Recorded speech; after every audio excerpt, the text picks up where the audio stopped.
Alrighty, welcome back. We're finishing up our little sampler today with this cute little lettering tutorial. Lettering can be a pain just in general, like just always.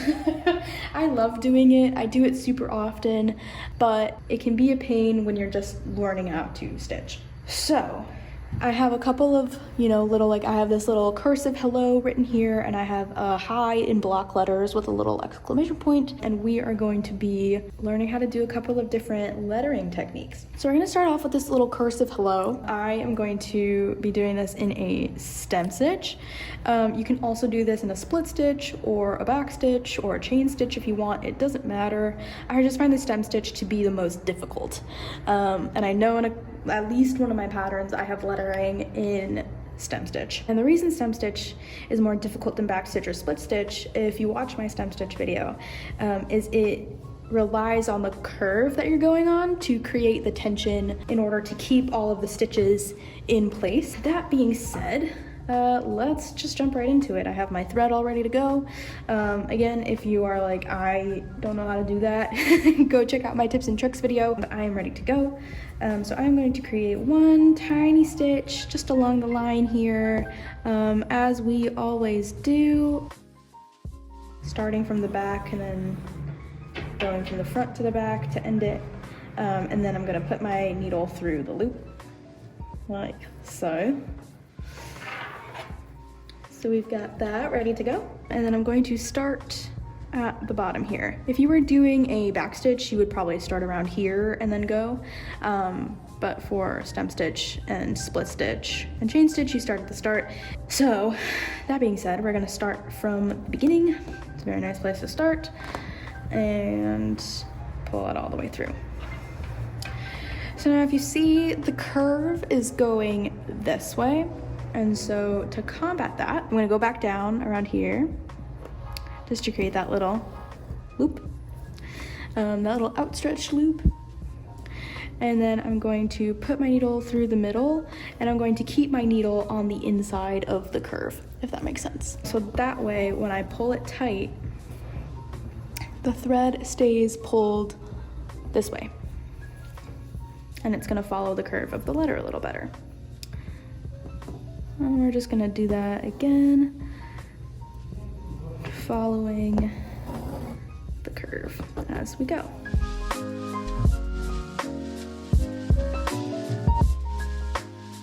When you get to these like really tight curves, keeping stitches as small as possible is the most helpful, because then it'll look cleaner, and they won't like fall apart on you. You'll know when it starts to like fall apart. But you see this one is like super, super tiny.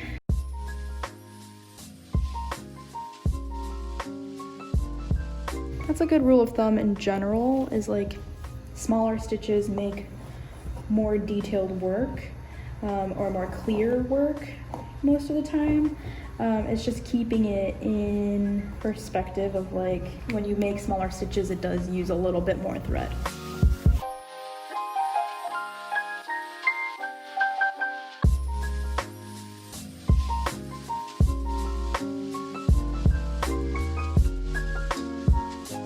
So we've finished up this first little line, and she kind of ends right there. So I'm just going to finish that up. I put the needle down like here or so, just at the tail end of that. So that is all set to go. And then I'm gonna pick up with this little like hump here, but instead of starting like trying to find my way through these threads, I'm gonna start here and actually do like a back stem stitch to start. So I'm going to put my needle down like here.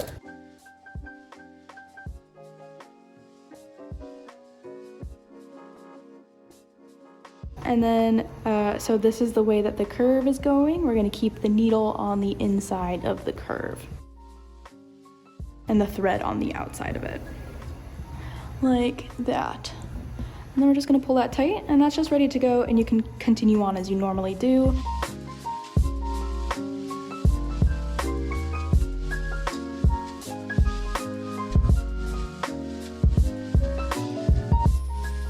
So this is a fun spot where the curve switches.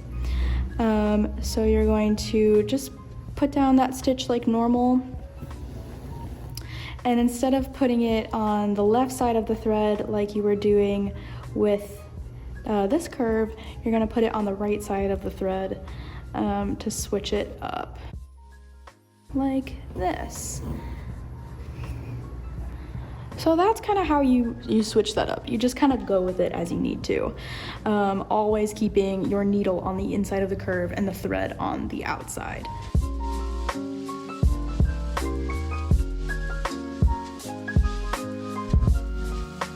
I've kind of come to another sharp end here. I'm just gonna put my needle down at the point of the E, and she's ready to go. And I'm gonna do the same thing I did at the start of the H, or like the H part of the H, I guess, if that makes sense. And I'm gonna do a back stem stitch. I don't know if that's technically a stitch. Maybe it is. If not, I'm making it up and it's working really well for me. But I'm gonna do a back stem stitch where I'm gonna start a little ahead of the curve, so to speak. Put my needle back down at the point. And then to follow the curve, I'm putting my needle on the left side of the thread again. If you can see that. And then pulling that tight and then continuing on as you work.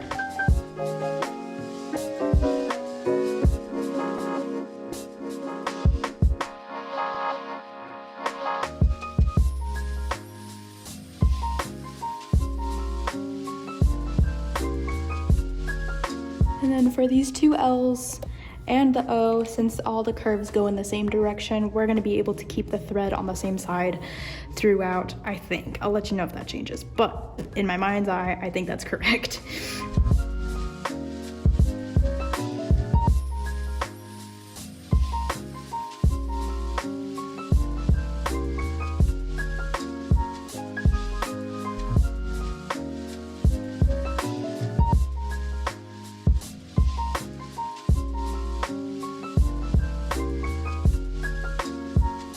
All right, I lied. The O is going the opposite direction.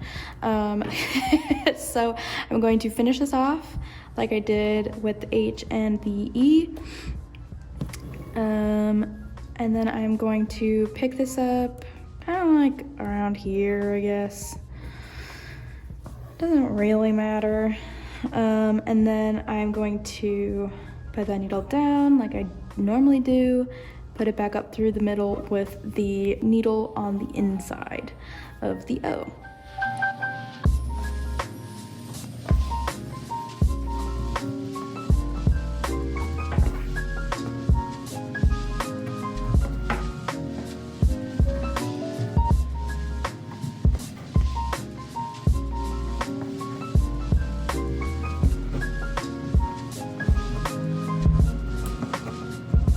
So the little O is done. You could see I didn't make it as tight as I should have. So I'll tell you how to go back and finish that, but I want to finish up the little tail to the O first.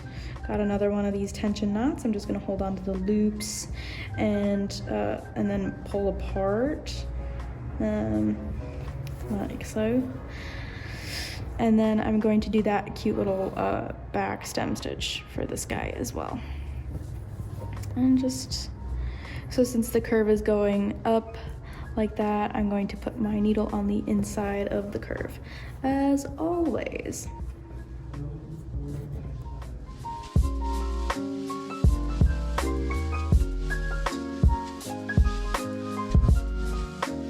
And so now you can see it's all done, but there's still a little bit of like, you know, I didn't make them as tight as I should have. So a way to fix that and keep all of your stitches in the lines that you want them to be is you're gonna do like a little couching stitch. Take your needle and go up through the inside of the thread, come back out, and just like you would finish off like a chain stitch or a single chain stitch, you're just gonna come on the outside of the thread and back down, and it's just gonna pull that thread in place. So you can already see like that curve of the O is cleaner.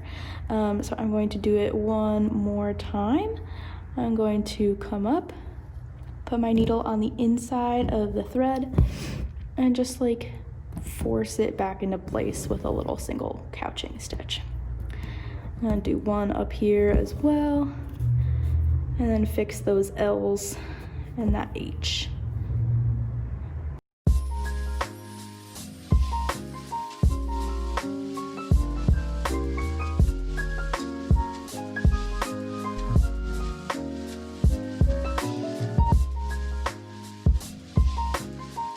Alright, and there you have it. And that's how you use a stem stitch for lettering. So we're going to take this and we are going to knot off as we do. Put this through like a couple of stitches nearby.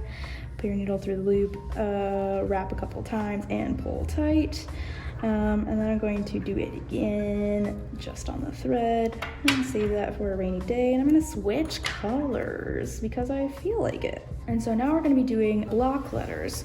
Usually my patterns, I try to notate that I like to do a backstitch outline first, or if you just like see like the single line here, like that is usually just like a single backstitch, and then I fill in with the satin stitch. So I'm going to show you how to do that. First, we're going to start like we always do. And now you're going to do a backstitch. If you want more information on how to do a backstitch, watch that video. But I'm going to start here and just do these like parallel lines here.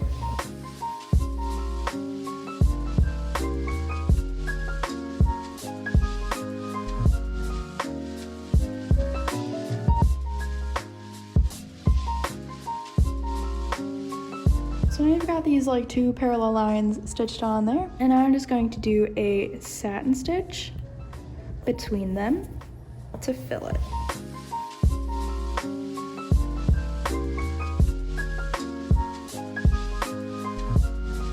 So we have that all filled in now, and now we're just gonna do a little back stitch over the top and the bottom of this little guy.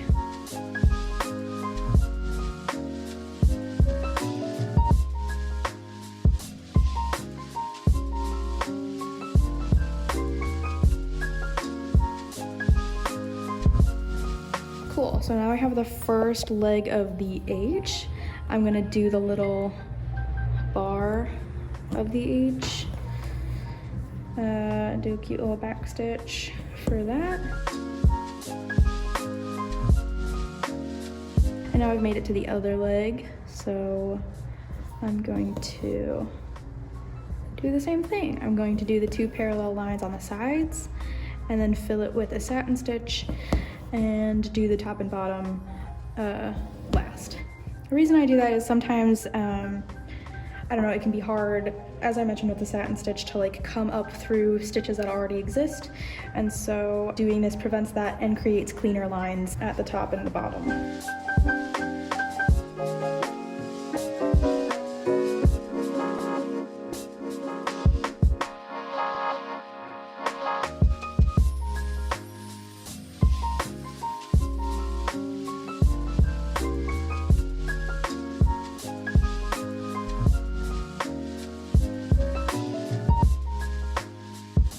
So now the H is all done.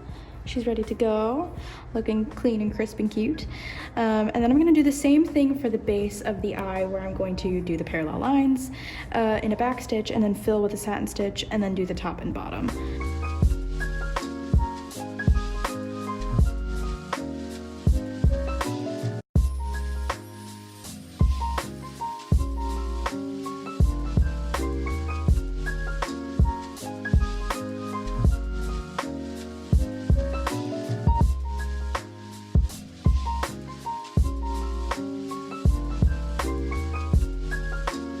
Whole base is done. She's ready to go. And then I'm going to do a little French knot for the little dot on the eye. And I'm gonna do the same thing for the dot on the exclamation point. So if you want to learn how to do a French knot, go watch that video.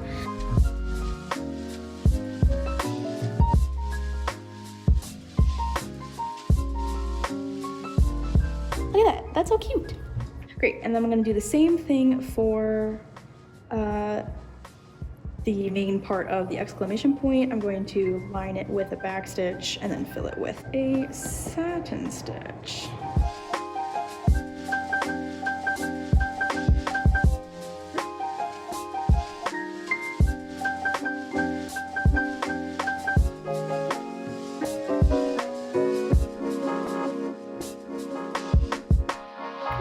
finish off with a French knot. And there you have it. I'm gonna finish off the thread, put this through some of the last stitches, and then put my needle through the loop, and then a couple of times around and pull through. If you want a more detailed explanation of what I just did there, go check out my tips and tricks video. I'm gonna save, I'm gonna make one more so I can save the thread. Great. Snip that, and there you have it. We have a finished sampler now. Here's what she looks like. All super cute and dandy. And now you know all these basic stitches. And if you don't, go check out some of the other videos I have that tell you how to do some of these other stitches.